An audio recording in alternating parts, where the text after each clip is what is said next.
আমাদের কিশোরগঞ্জ জেলার হাওর অঞ্চল প্রকৃতির এক অনন্য রূপ।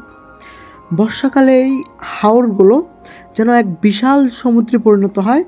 চারিদিকে অত্যই জলরাশি, মাঝে মাঝে ছোট ছোট গ্রাম। দেখতে মনে হয় জলের বুকে ভেসে থাকা এক একটি দ্বীপ। হাওরের বুকে সূর্যোদয় ও সূর্যোদয়ের দৃশ্য এক কথায় অসাধারণ। জেলেরা ছোট ছোট নৌকায় মাছ ধরে। তাদের এই দৃশ্য দেখতে অনেক অন্যরকম একটা ভালো লাগে। শীতকালে এই হাওরগুলো আবার নতুন রূপে সেজে ওঠে, তখন চারিদিকে সবুজের সমাহার, নানা রকম পাখির কোলাহল। এই সময় হাওরের সকল প্রকৃতির খুব কাছাকাছি চলে আসে। কিশোরগঞ্জের এই হাওরগুলো শুধু সুন্দর নয়, এগুলো আমাদের পরিবেশের জন্য খুবই গুরুত্বপূর্ণ।